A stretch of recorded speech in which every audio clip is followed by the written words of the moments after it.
여러분 안녕하십니까? 하리다 방송을 시작하겠습니다. 오늘은 정치의병의 둘째 부문으로 사법의병의 길에 대해서 말씀드리겠습니다. 사법의병은 국가의 사법기능이 정상적으로 집행되도록 촉구하는 것을 주된 활동으로 삼습니다.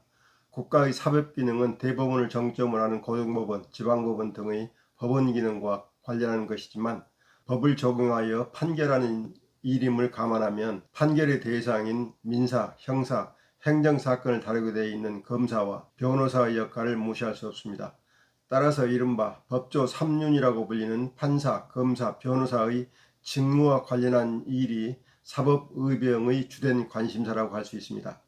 여기에 수사의 주체로 바뀐 경찰이 사법의병의 감시 대상에 추가됩니다.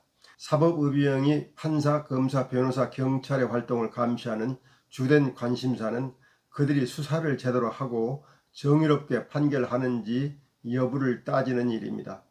수사 중에 인권을 무시하지 않았는지, 진실을 제대로 파헤쳐 수사를 진행했는지, 사건을 은폐하거나 조작하지 않았는지, 선택적으로 수사를 하거나 하지 않아서 범죄의 진실을 속이지 않았는지, 권력이나 재산상의 이익을 위해서 수사와 재판을 왜곡하지 않았는지 등등을 따져보는 것이 사법의병이 사법 권력을 감시하는 일입니다.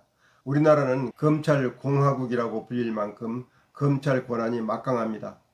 검찰의 권한이 국회와 정부를 능가할 정도로 막강해진 이유는 그들에게 밉보이면 그 누구도 정상적으로 살아남지 못하게 되고 그들이 마음을 먹으면 아무리 큰 죄를 범한 사람이라도 사회에서 성공하며 잘 살아갈 수 있기 때문입니다. 그들이 이렇게까지 막강해진 이유는 그들을 견제할 수 있는 권력이 사라졌기 때문입니다. 더욱 심각한 것은 검찰 조직 자체가 자신의 권력을 유지하기 위하여 동일체로 뭉쳐 있다는 점입니다.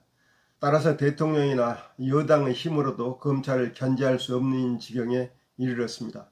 특히 검찰 출신 대통령과 검찰 출신 법무부 장관이 막강한 힘을 발휘하는 상황에서 검찰의 권력이 국가를 어디로 이끌지 알 수 없습니다.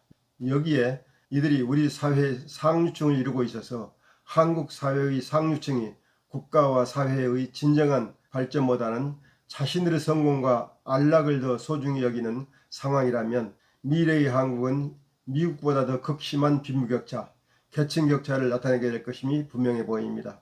이런 점을 감안한다면 사법의병들은 검찰개혁을 위하여 분연히 일어나야 할 것입니다. 그리고 그 검찰개혁의 가장 핵심은 검찰 권력이 국민의 감시를 받도록 하는 것입니다. 검찰 권력이 국민의 감시를 받는다는 것은 검찰 총수를 국민이 직접 선출하도록 하는 것입니다. 대통령을 국민이 뽑듯이 국회의원을 국민이 뽑듯이 검찰 총수 또는 사법 총수도 국민이 뽑는 방법이 검찰을 무법천지 검찰에서 구출해낼 방법이 될 것입니다. 검찰을 선거로 뽑는다면 오히려 검찰이 정치적으로 타락할 수 있다고 걱정할 수 있겠지만 한두 검찰 총수가 국민의 선택을 받기 위해서 편향적인 수사를 하게 될지 모르나 그런 사람은 퇴직 후에 법의 심판을 받게 함으로써 정치 편향성이 교정되리라고 생각합니다. 국민이 정치적인 검찰을 요구한다면 검찰도 정치적 편향성을 띠게 되겠지만 국민이 이를 거부한다면 결국 검찰도 공정하고 정의로운 검찰로 거듭나게 되리라고 생각합니다. 이런 제도 변화는 국민들의 치열한 토론을 거쳐 합의하여 이루어져야 하므로 사법의병이 강렬한 노력이 필요합니다. 여기에 덧붙여 검찰의 불공정, 불의, 거짓말, 수사 왜곡, 사건 은폐나 조작 등의 불법을 차단하고 처벌하는 강력한 법이 필요할 것이므로 사법의병과 입법의병이 협력하여 이 문제를 해결함이 바람직합니다. 이제까지 검찰을 향하여 한 말은 경찰에게도 그대로 적용되기 때문에 되풀이하지 않겠습니다. 검찰보다는 한결 낫지만 법관의 부당한 판결도 결코 가볍지 않습니다. 박정희 전두환 정권 아래에서 판사들이 보여준 정치적 판결 사례는 말할 것도 없이 불공정하고 불의하고 편파적이고 몰상식하고 비양심적이었습니다. 그러나 그 후에도 판사들의 판결은 때로는 정권에 편향되기도 했고 때로는 재벌에 편향되기도 했고 때로는 이념에 편향되기도 했습니다. 판사들에게 진정으로 정의로운 판결을 기대하기 어려운 시대가 되고 있는 것입니다. 이 문제도 사법의병들이 심각하게 고려해야 할 문제입니다. 판사의 독립성과 판사 자질의 향상 문제를 해결해야 합니다.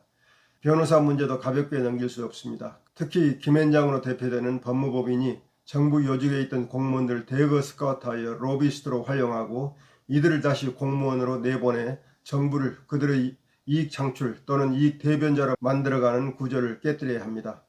변호사에게는 양심보다 사건 수임이 더 중요하게 여겨지는 요즘의 세태를 어떻게 해서든지 정상화해야 할 것입니다.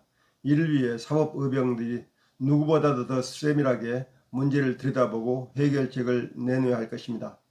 전직 검찰 또는 전직 판사 또는 전직 고급 공무원들이 로비스트가 되는 문제, 이런 문제에 대해서 법적으로 어떻게 규제할 것인지 고민해야 하는 것입니다. 오늘은 공정과 정의를 생명으로 여겨야 할 사법기관들이 본연의 가치를 추구하도록 일신하는 일을 사법의병들이 추구해야 한다는 점을 말씀드리는 것으로 마치겠습니다. 의병들이 이런 일을 할 때 반드시 생각해야 할 것은 의병의 모든 일은 진실과 선과 정의를 추구하시는 하나님의 말씀, 곧 언약의 말씀 테두리 안에서 추진한다는 점입니다. 오늘 말씀 이것으로 마치겠습니다. 끝까지 들어주신 여러분께 깊이 감사드립니다. 다음 주에 뵙겠습니다. 여러분 안녕히 계십시오.